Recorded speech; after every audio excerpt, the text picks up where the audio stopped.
আজকে আমাদের ইসলামকে বিকৃত করা হচ্ছে, কুব্যাখ্যা করা হচ্ছে। আজকে যারা ইসলামের ইসলামের আলিফকে বোঝে না, তারা ইসলামকে পড়াচ্ছে। আজকে বড় বড় সংবাদ মাধ্যম, বড় বড় টিভি, ন্যাশনাল মিডিয়া বা বলতে পারেন আপনার ডিস্ট্রিক্ট মিডিয়া, লোকাল যে সমস্ত চ্যানেল, এই সমস্ত চ্যানেলগুলোতে বা বলতে পারেন ইন্টারন্যাশনাল লেভেলের যদি চ্যানেল, বড় চ্যানেল হয়, ওই চ্যানেলে এমন কিছু গাধা গরুদেরকে বসিয়ে দেওয়া হচ্ছে যারা ইসলামের আলিফকে জানে না, তারা ইসলামের অপব্যাখ্যা করছে। এটা হচ্ছে না গো? যারা ইসলামের আসল স্কলার, তাদেরকে ডাকবে না কেন? তারা জানে ভালো করে যে তাদেরকে ইসলাম সম্পর্কে জিজ্ঞেস করলে আমাদের এখানে হাওয়া বের করে দেবে, একটাও আমরা কথার উত্তর দিতে পারবো না। তারা জানে ওই জন্য তারা সাজিয়ে টাকার মূল্যের কারণে, মূল্যের লোভে, টাকার লোভে, অর্থের লোভে এমন ব্যক্তিদেরকে বসিয়ে দিচ্ছে যারা ইসলামের আলিফ বোঝে না, তাদেরকে ইসলাম সম্পর্কে কুব্যাখ্যা করাচ্ছে।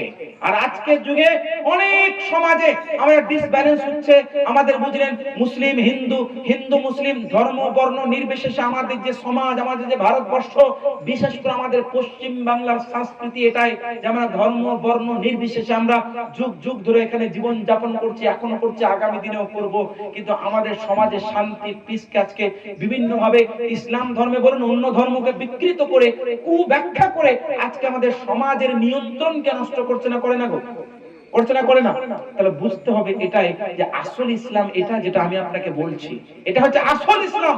এইভাবে ইসলামকে বুঝতে হবে, এইটা হচ্ছে আসল ইসলামের ব্যাখ্যা বিশ্লেষণ। কিন্তু আজকে আমরা ইসলাম সম্পর্কে অবগত না হওয়ার কারণে ইসলামকে বিকৃত করে দিই, ইসলামের কুব্যাখ্যা করে দিয়ে জনগণের মাঝে ইসলাম সম্পর্কে একটা আলাদাই ধারণা তৈরি করে দিই, কিন্তু ওটা ইসলাম নয়।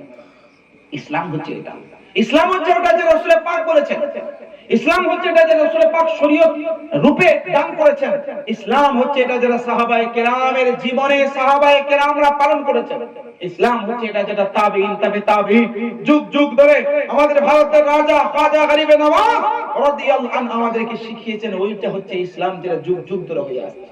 আজকের মডার্ন জামানায় যারা বলে this is time of technology, this is time of science, আমি তাদেরকে বলতে চাই, শোনো, যতই বড় বড় বাক্য ব্যবহার করো, ইসলাম তোমার বড় বড় বাক্যের কারণে পরিবর্তন হয়ে যাবে না।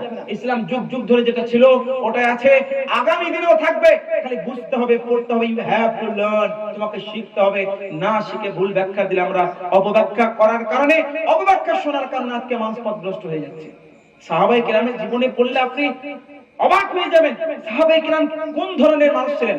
আল্লাহ পাক পবিত্র কোরআনে এই জন্য বলেননি রাদিয়াল্লাহু আনহুম ওয়া রাদু আন উলাইকা হিজবুল্লাহ আলা ইন্না হিজবাল্লাহি হুমুল মুফলিহুন। এই জন্য আল্লাহ বলছেন নিশ্চয় আল্লাহ সাহাবীদের কাছ থেকে রাজি হয়েছেন, সাহাবা বর্গরা আল্লাহর কাছ থেকে রাজি হয়ে গেছেন। মানে সাহাবীরাও রাজি, আল্লাহও রাজি। তারা এমন কাজ তারা করেছেন যে আল্লাহ পাকও সন্তুষ্ট আর সাহাবায়ে কেরামও সন্তুষ্টি অর্জন করেছেন। এইটা হচ্ছে আসল মহান ব্যক্তিত্বের পরিচয়। সাহাবায়ে কেরাম কেমন কাজ করেছেন, সাহাবায়ে কেরামের আমল এমন কি ছিল যে আল্লাহ রাজি হয়ে গেছেন। আমি দুই একটি উদাহরণ দিই। আচ্ছা, এত হাদিস যে আমরা শুনলাম, এত হাদিস যে আমরা পড়ি, এগুলো কোথা থেকে এসেছে? আল্লাহ রাসূল সাহাবীরা বলেছেন, বর্ণনা করেছেন বলে তো পেয়েছি। একজন সাহাবী যার নাম হচ্ছে হযরত আব্দুর রহমান ইবনে সাখর রাদিয়াল্লাহু আনহু, কিন্তু এই নামটা কেউ চিনে না। এনার পরিচিত নাম হচ্ছে আবু হুরায়রা। এটা শুনেছেন কি নাম? আবু হুরায়রা। এনার নাম হচ্ছে হযরত আব্দুর রহমান ইবনে সাখর রাদিয়াল্লাহু আনহু। আবু হুরায়রা মানে হচ্ছে বিল্লিওয়ালা। হুরায়রা মানে বিড়ালের বাচ্চাকে বলা হয় হুরায়রাতুন, মানে বিড়ালের বাচ্চা। আর আবু মানে মালিক সাহেব। তো আবু হুরায়রা মানে বিড়ালওয়ালা, যিনি বিড়াল রাখেন। হযরত আবু হুরায়রা বিড়াল ছানাকে প্রচুর পছন্দ করতেন, বিড়ালের বাচ্চাকে। তো আগেকার যুগে যে পোশাক আমরা পরি, আরো অনেক ঢিল ঢালা আমরাও পরি, কিন্তু এইভাবে ঢিল ঢালা পোশাকের এই দামানের এই ভিতরে, হাতের এই ভিতরে বিড়ালের ছানা নিয়ে আল্লাহ রাসূলের দরবারে হাজির হতেন। মানে এত প্রিয় ছিল বিড়ালের বাচ্চা। তো আল্লাহ রাসূল মুচকে হেসে একদিন বলছেন, ইয়া আবু হুরায়রা, ওনার নাম ছিল আব্দুর রহমান ইবনে সাখর। তো আল্লাহ রাসূল একদিন খুশি হয়ে বলছেন, ইয়া আবু হুরায়রা, হে বিড়ালওয়ালা, বিড়ালটাকে লুকিয়ে আনছেন। আল্লাহ রাসূল মুচকে হেসে বলছেন, ইয়া আবু হুরায়রা, হে বিড়ালের মালিক।